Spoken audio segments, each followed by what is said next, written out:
Oke, assalamualaikum warahmatullahi wabarakatuh.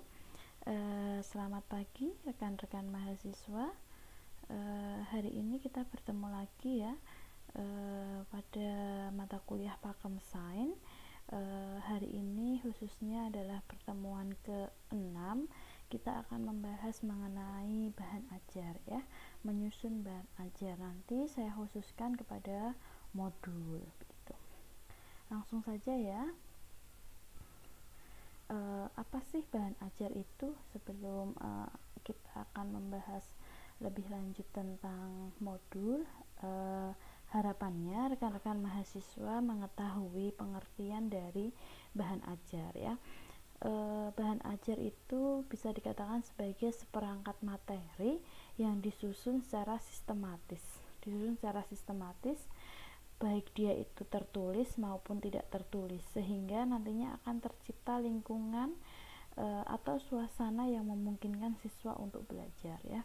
Jadi kalau kita bahas tentang bahan ajar itu pasti akan ada kaitannya dengan materi ya. Jadi itu adalah seperangkat materi yang disusun secara sistematis, baik tertulis maupun tidak tertulis.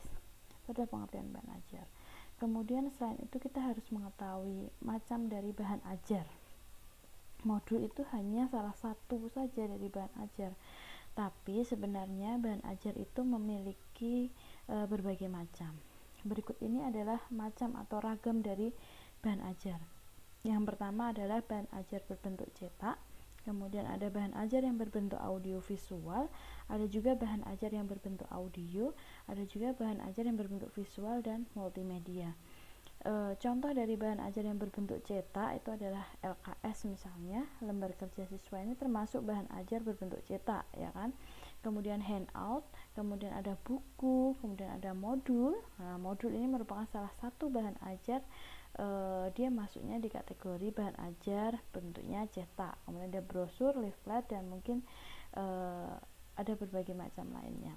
Kemudian yang kedua adalah audiovisual, berarti bahan ajar ini mengandung unsur suara dan bentuk visual yang bisa dilihat ya. Contohnya adalah film atau video seperti yang saat ini rekan-rekan mahasiswa tonton. Ini adalah salah satu bentuk bahan ajar yang bentuknya adalah audiovisual ya, karena ada suara dan ada tampilannya. Kemudian VCD. Kemudian selanjutnya adalah bahan ajar berbentuk audio, contohnya misalnya kaset, radio, ataupun CD audio. Kalau visual itu contohnya misalnya foto, gambar, ini bisa 2 dimensi maupun 3 dimensi. Masuknya tetap ke bahan ajar berbentuk visual. Kemudian yang kelima adalah bahan ajar multimedia ya. Multimedia itu ada kegiatan interaktif ya, bisa CD interaktif. Kemudian mungkin sekarang sudah banyak dikembangkan game-game interaktif ya, khususnya untuk dalam pembelajaran itu juga bisa masuk ke dalam aplikasi-aplikasi juga. LMS itu bisa masuk ke bahan ajar yang nantinya sifatnya yang multimedia begitu. Nah, sekarang kita masuk ke modul ya teman-teman. Pengertian dari modul terlebih dahulu ya. Dia termasuk bahan ajar yang cetak ya tadi. Nah, sekarang kalau dilihat dari pengertiannya, pengertian modul itu adalah alat atau sarana pembelajaran yang isinya materi, kemudian ada metode, batasan-batasan materi pembelajaran, kemudian ada petunjuk kegiatan belajar, ada latihan, dan ada cara mengevaluasi yang dirancang secara sistematis untuk mencapai kompetensi yang diharapkan dan dapat digunakan secara mandiri. Jadi intinya dari modul itu dia sebagai bahan ajar cetak yang dia nanti disertai dengan alat untuk mengevaluasi dirinya sendiri, karena modul ini bisa digunakan secara mandiri oleh siswa. Nah, itulah alasan kenapa saya lebih memilih memasukkan materi modul, khususnya modul untuk rekan-rekan mahasiswa, karena menurut saya bahan ajar jenis modul ini sangat penting dan layak ketika kita kembangkan, terutama dalam era pandemi seperti ini ya, karena ini bisa digunakan oleh siswa untuk belajar secara mandiri, karena memang di dalamnya sudah terdapat ada kegiatan belajarnya, ada latihan, dan sampai ke cara mengevaluasi dirinya gitu. Selanjutnya, karakteristik dari modul ya. Ada 5 karakteristik dari modul. Yang pertama adalah self instruction ya. Jadi modul ini dapat digunakan secara mandiri ya. Jadi modul dapat digunakan secara mandiri. Ini adalah karakteristik modul yang pertama. Kemudian yang kedua adalah adaptif atau update. Dia mengikuti perkembangan ilmu pengetahuan dan teknologi ya. Kemudian yang ketiga adalah self content. Dia disajikan secara utuh ya. Modul nanti akan disajikan secara utuh ya, dari ada materinya, kemudian nanti mungkin ada kegiatannya, ada latihannya, kemudian ada cara untuk mengevaluasi, kemudian ada cara sampai ke kemampuan siswa itu nilainya, misalnya nilainya sampai berapa, itu modul ya, disajikan secara utuh. Kemudian yang keempat adalah user friendly, jadi dia ramah atau bersahabat dengan penggunanya. Yang kelima adalah stand alone, dia berdiri sendiri, dia tidak bergantung dengan bahan ajar lainnya, begitu. Ini 5 hal ini adalah karakteristik dari modul itu sendiri. Selanjutnya adalah tujuan dari penyusunan modul. Kenapa sih kita menyusun modul itu, tujuannya apa? Yang pertama adalah menyediakan bahan ajar yang sesuai dengan kurikulum ya. Ketika kita mengembangkan bahan ajar sendiri ya, khususnya bahan modul, itu pasti kita akan melihat kurikulum apa yang sedang berjalan saat ini, kemudian kita mengembangkannya berdasarkan kurikulum yang sedang berjalan saat ini ya. Kemudian yang kedua adalah sesuai dengan kebutuhan siswa ya. Mungkin antara siswa yang ada di daerah perkotaan dengan siswa yang ada di daerah pedesaan pasti akan berbeda ya kebutuhannya. Jadi itu mempengaruhi sekali kalau guru-guru menggunakan mungkin bahan ajar yang disediakan oleh pemerintah, pasti akan lebih bermakna lagi pembelajarannya ketika guru itu mengembangkan bahan ajar sendiri, karena guru sudah mengetahui kebutuhan siswanya seperti apa gitu ya. Yang selanjutnya adalah sesuai dengan karakteristik siswa. Ini juga sama ya, kita harus tahu karakteristik siswa. Misalnya untuk siswa kelas 1, ketika kita menyusun modul itu yang seperti apa untuk siswa kelas 1, kemudian siswa untuk kelas tinggi misalnya kelas 5 itu modulnya seperti apa, kemudian karakteristik siswa yang ada di daerah seperti di perkotaan, pedesaan pasti akan berbeda ya. Jadi calon guru harus mengetahui itu, sehingga ketika mengembangkan modul akan sesuai dengan kebutuhan siswa ya. Selain itu juga sesuai dengan lingkungan siswa. Seperti tadi, lingkungan siswa, apabila pembelajaran atau materi pembelajaran disesuaikan dengan yang ada di lingkungan siswa, pasti pembelajaran itu akan lebih bermakna, akan mudah dipahami oleh siswa, begitu ya. Ini adalah tujuan dari penyusunan modul. Nah, yang selanjutnya adalah manfaat menyusun modul ya. Kenapa sih harus menyusun modul? Karena dalam menyusun modul itu pasti ada manfaatnya. Ada manfaat bagi siswa dan ada manfaat bagi guru ya. Yang sebelah sini adalah manfaat bagi siswa. Nah, manfaat bagi siswa yang pertama adalah kesempatan berlatih belajar secara mandiri ya. Ketika siswa belajar menggunakan modul, siswa pasti akan belajar secara mandiri karena dia mulai membaca materinya sendiri, latihan sendiri, mengerjakan sendiri, kemudian nanti akan mengecek hasil dari pengerjaannya sendiri untuk mengetahui hasil atau kemampuannya dalam belajar itu tadi sampai mana. Itu melatih belajar mandiri ya. Kemudian belajar akan lebih menarik ya, karena dia belajar sendiri, mencoba sendiri, kemudian belum tuntas misalnya, dia mengulang lagi, itu akan lebih menarik. Kemudian kesempatan menguji diri sendiri dengan adanya evaluasi atau tes yang ada di dalam modul, kemudian siswa mengecek sendiri hasilnya bagaimana, benar atau salah, itu memberikan kesempatan siswa untuk menguji dirinya sendiri ya. Terus selanjutnya adalah mengembangkan kemampuan berinteraksi dengan lingkungan ya, karena modul itu baiknya dikembangkan sesuai dengan lingkungan yang ada dalam siswa. Nah, kemudian selanjutnya adalah manfaat bagi guru. Manfaat bagi guru itu yang pertama adalah mengurangi ketergantungan terhadap buku teks ya, buku-buku yang mungkin kalau diterapkan dalam pembelajaran siswa kadang ada yang bisa nyambung, ada yang tidak, karena kondisi siswa berbeda-beda ya. Jadi ini dengan guru mau menulis modul sendiri, itu akan mengurangi ketergantungan terhadap buku teks. Kemudian dapat memperluas wawasan. Ingat bahwa ketika kita mau menulis, pasti kita akan membaca terlebih dahulu. Dengan membaca pasti akan memperluas wawasan kita, ya kan, otomatis itu. Kemudian menambah pengalaman menulis, ya. Semakin banyak kita mengasah kemampuan menulis kita, pasti nanti tulisan kita akan semakin baik begitu. Kemudian akan membangun komunikasi guru dan siswa, karena di dalam menulis modul itu guru akan mencoba mengkomunikasikan pembelajaran itu melalui modul tersebut. Jadi ini akan membangun komunikasi yang baik antara guru dan siswa begitu. Selanjutnya adalah dalam menulis modul ada beberapa prinsip yang perlu diperhatikan. Yang pertama adalah ketika kita menulis modul itu harus dari materi yang mudah untuk memahami materi yang sulit, kemudian materi yang konkret untuk memahami materi yang abstrak. Dari materi yang mudah ke materi yang sulit, materi-materi yang konkret dulu, baru ke materi-materi yang abstrak begitu. Ini prinsip yang pertama.